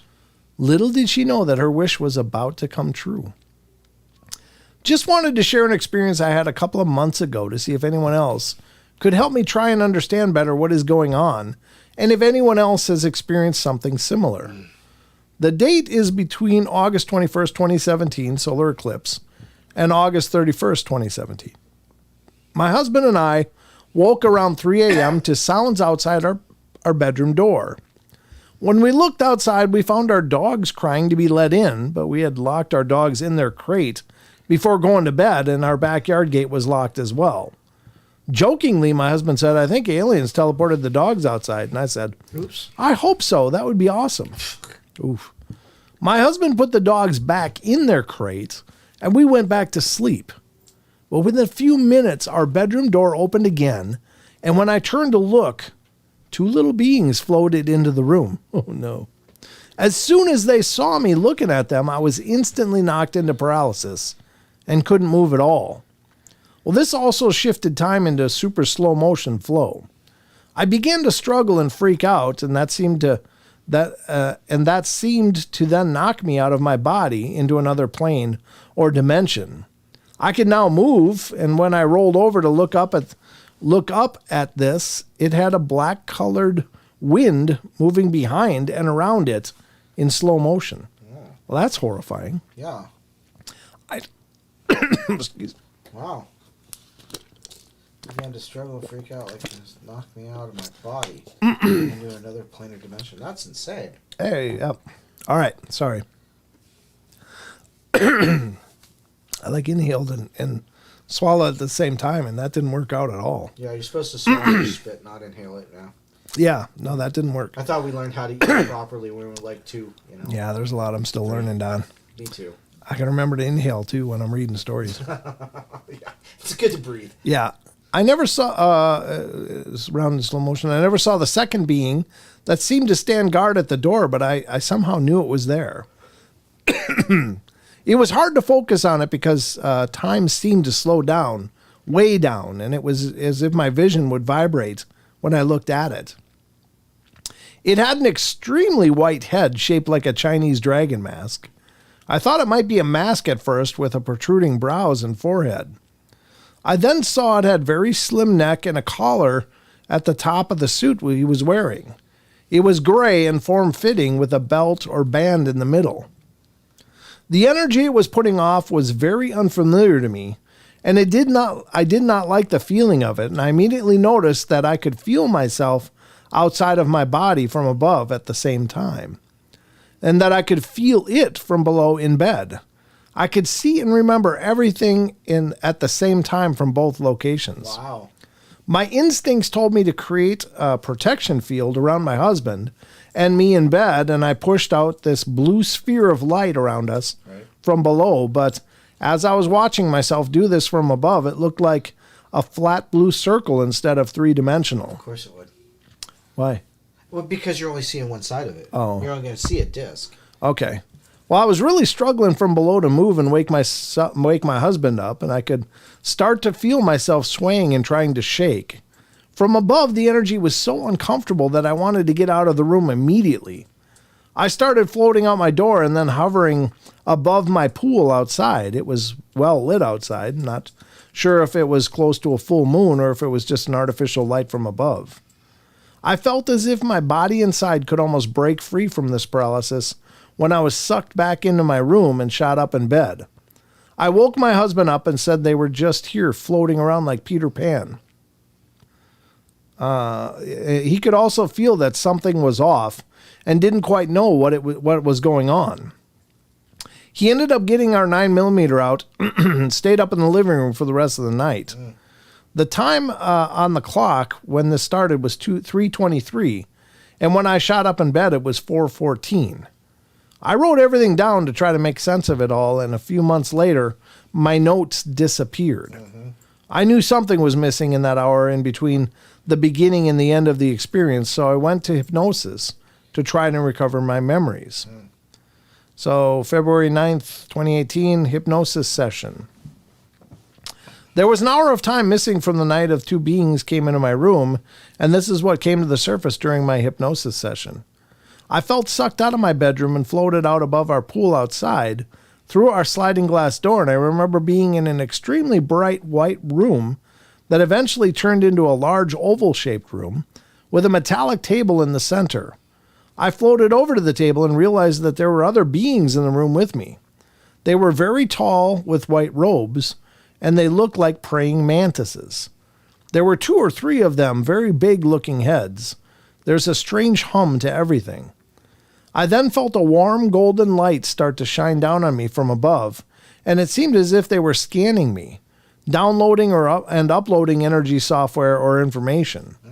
And then there were all kinds of lights that formed into small bubbles that seemed to have movies or videos playing inside of them floating all around me. I then floated horizontally next to another being that I could not remember seeing, just knew it was guiding me, down a long corridor of openings, and then I remember being submerged in thick gel-like water.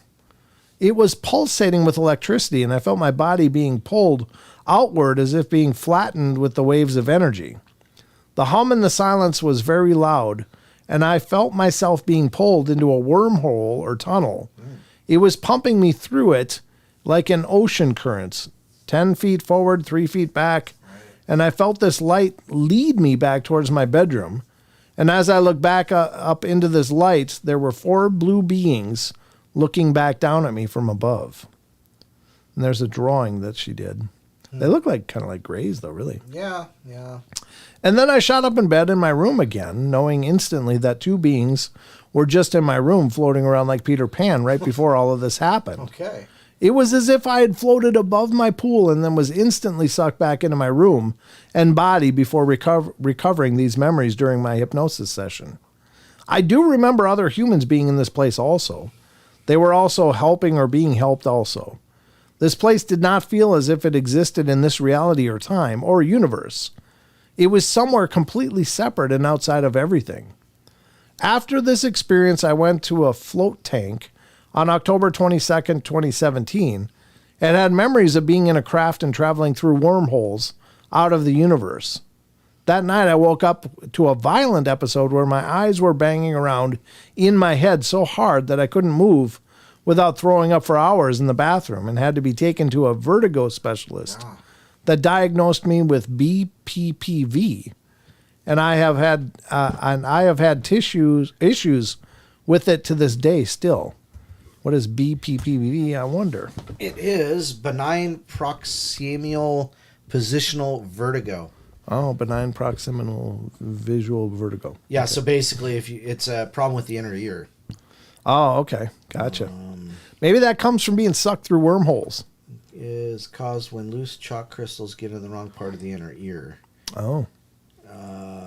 So it could have been something that got caught in her ear, like a implant. Oh, yeah, good point. Crystals are constantly being reabsorbed. There you go. Well, there you go. That's pretty interesting. All right, we're going to go to another one from Phantoms and Monsters from February 23rd, 2023. I saw the Mississippi Monkey Man. There's a monkey man in Mississippi. Apparently, there's monkey men all over the place, Don. I guess I did. We call them Bigfoots up around here. Oh, well, yeah, good point. Or Sasquatches. Sasquatch. Down south, they call them boogers. That's what we call them. We call them Sasquatch because they sassy. All right. In a May 2009 video, a man, Michael Alvarado, talks about the night he encountered the Mississippi Monkey Man during a late night trip back to Norfolk, Virginia. It was a very hot summer night.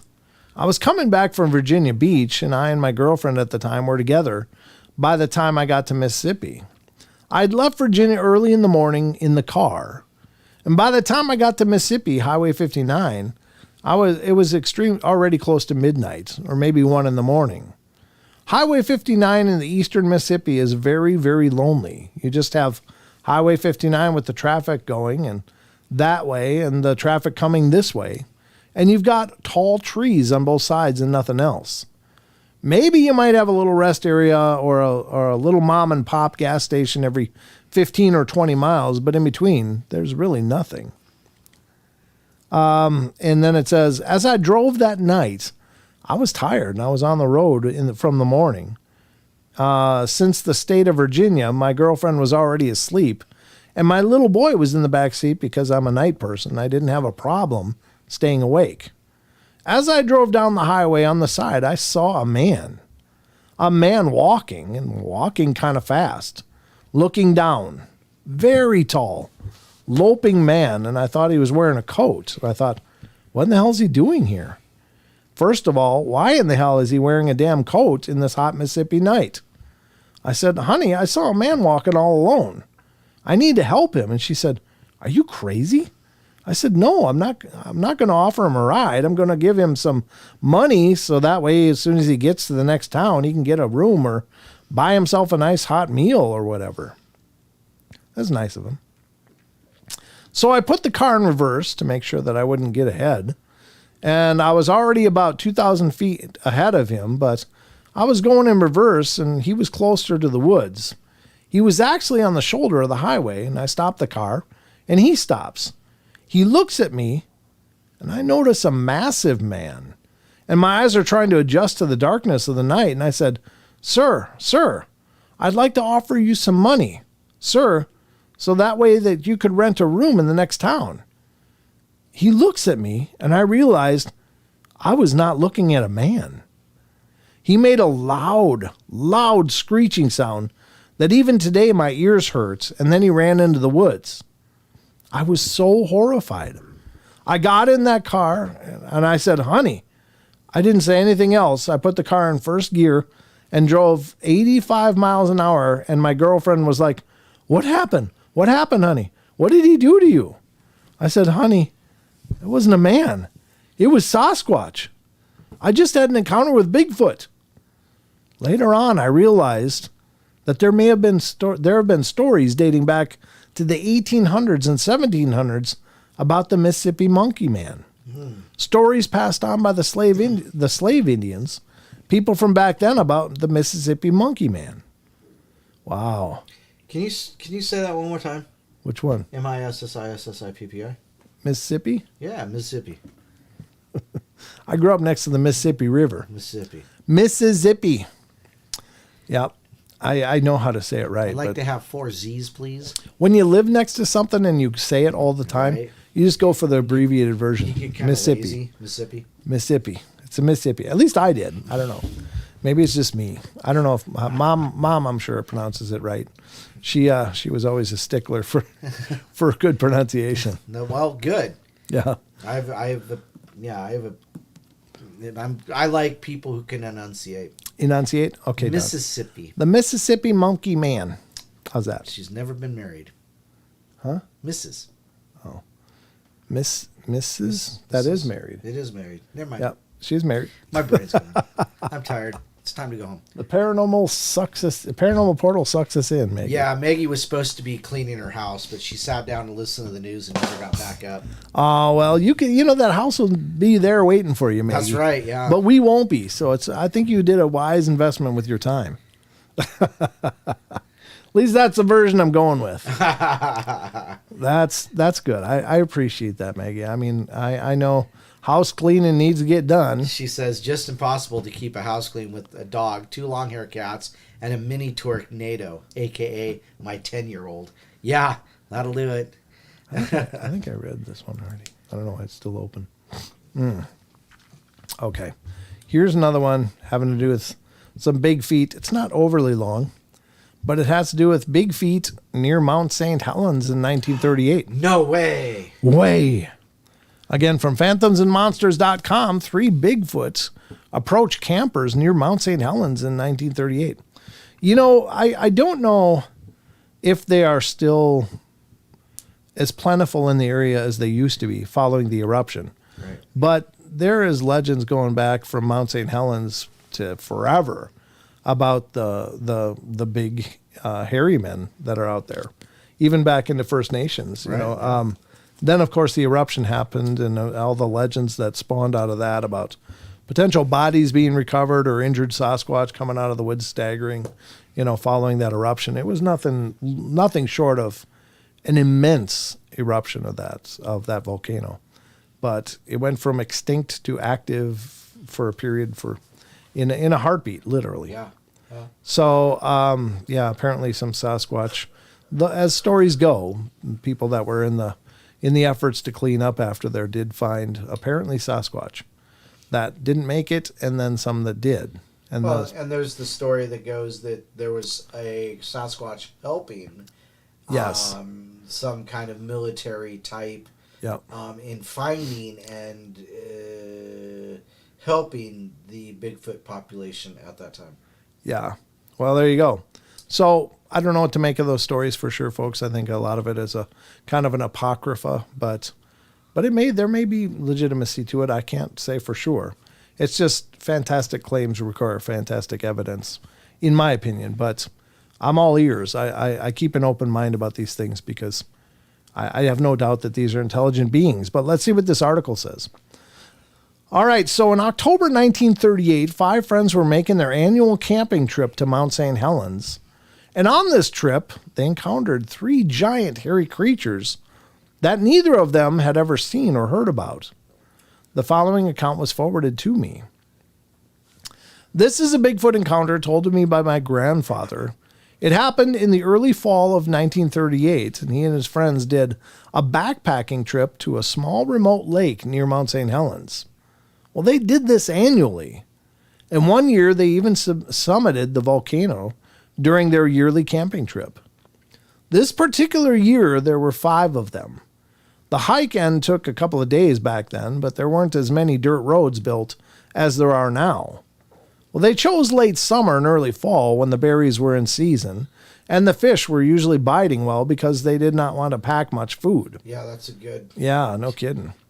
It helped to lighten the load of their heavy backpacks.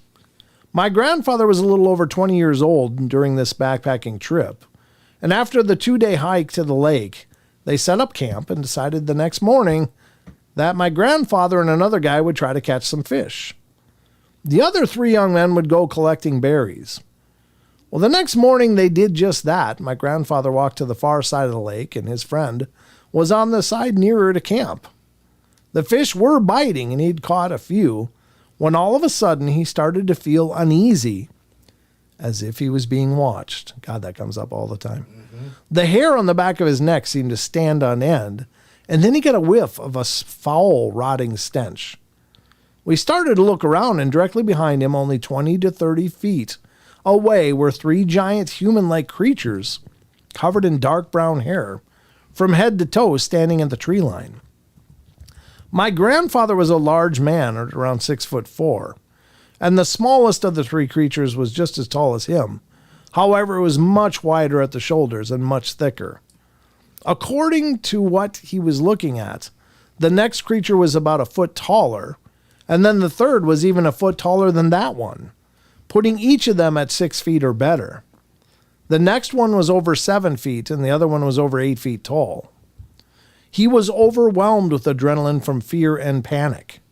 He wanted to run. However, these 3 giants staring at him were blocking the only direction that he could run. The only way he could get away would be to leap into the lake and swim. And he decided his best option was to calm down and keep doing what he was doing. He cast his line and began to fish again. Shortly after that, he caught a nice trout, and while reeling it in, it dawned on him that the 3 creatures may be here for his fish. Well, he unhooked the trout and tossed it to them. The smallest of the 3 stepped away from the tree line and retrieved the trout and brought it back to the other 2. So he continued to toss fish to them. The smaller of the 3, Bigfoot, continued to retrieve the trout. After a while, he landed a really nice 4th trout, and he went to toss it back to them, but they were gone. He then grabbed his equipment and ran around the lake in the direction of the other friend. After finding him, he said that they need to get the hell out of there and began to tell him what happened as they headed back to camp. When they got to camp, the other friends were already there picking up camp gear and in a hurry, and they stated that they ran across 3 giant hairy creatures while out berry hunting. I bet. It took the group only a day to hike back out downhill. Wow. They did not know what they had encountered. They had never heard of anything like that in the 30s, and since the term Bigfoot had not been known. After that trip, they never went back to Mount St. Helens. They changed the location of their yearly backpacking trip. My grandfather stated it wasn't until 1967 Patterson Gimlin Bigfoot film was shown in theaters across the nation that he finally had a name for the 3 giant creatures he had a close encounter with. Wow. That's incredible. Yeah, that's crazy. Isn't it? That's awesome. And again, they didn't go out of their way to harass these people, but they sure appreciated the rent. Yeah. They were like, hey, we're here to collect the rent. Let's go. Well, you know what, though? Come on, let's have some fish. Yeah, but I mean, after that, I mean, they, you would think that they would say it's okay. You guys paid rent. You guys can stay tonight. They probably could have, Yeah. but they might have been back the next day for more fish. Well, I mean, if 3 fish is all it takes, 3 fish and a handful of berries. What if they're not biting the next day? Well, then some will be biting the next day. It's like, I'm not sure I can afford this rent for long. That's why you take dynamite with you. Oh yeah, that might stir things up a bit. Oh yeah. Yeah, not in a good way probably, but No, you throw. you dynamite the fish. Okay, I thought you were talking about lobbing Dynamite it. fishing, yes. Oh, okay, gotcha. Goodness, yeah, you'll catch fish that way for sure. They're biting good now. Now they're not just biting; they're just floating. Come on in. Yeah, there Water's you go. fine. Let's have fish. Yep, this big swell of water comes up, and there's about like 50 fish floating there. Like, We're gonna eat for a year. here you go. Oh, there you go, folks. Speaking of there you go. Yeah, oh yeah. There went 2 hours. Wow. In a blink. Hope you guys enjoyed it. Hope you had a good time. Thank you for being here and being a part of the journey as always, There everybody. was lively chat tonight. That's for sure. Oh yeah, you guys are awesome. Thank you so much for being a part. How about a quick rundown? How about it? Chucky Danger's here, Diane Fowler, Digger Dog, hi Digger, Elaine's here, John Stevenson, Luna Moonicorn, Maggie M10, Marie Wellsted, Matthew Learned, Ninja Dave 1970, Penny Van, Maya just left, but she must have just said something because she's still here. Rachel gets it right. Sam C, there's a new name for me. Sugar Britches, Fourth Color, Wonder Woman, and let's see here. There's a couple. Nathan Nate. Did I say Chucky Danger?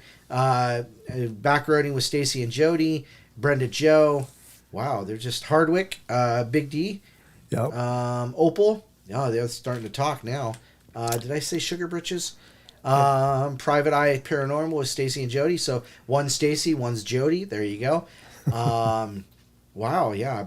Birdie Cuda, 1978. John LaBelle, Lily Pond. Geez, yeah. 12. Hi, Pearls. How you doing? Yep. And you know what? I'm going to call it there because, wow, everybody just decided to start talking.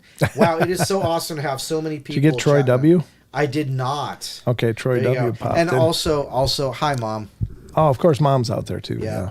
So there Marie you go. Wellstead, great to meet you. Thanks for coming in. That's a new name to me. Yep. So it's nice to meet you, and thanks for coming in and checking out. Hopefully everybody here will get subscribed and be a part of our journey. We do 3 live shows a week, Wednesday, Friday, Saturday. And again, remember this Saturday, Deb Varner, the Paranormal Portal psychic herself, is going to be here to do free readings to callers of the show. So if you'd like to be a part of that, Call early, hold the line. yeah, make sure you call early and hold the line. The readings, we try to get through them as expediently as possible, but there's, it's whatever she reads. However long it takes, it takes. So would love to have you be a part of that one, but there won't be a question of the week for Saturday because of that. So just so as you knows, Well, there's but going to be a lot of questions on Saturday, just not of the week.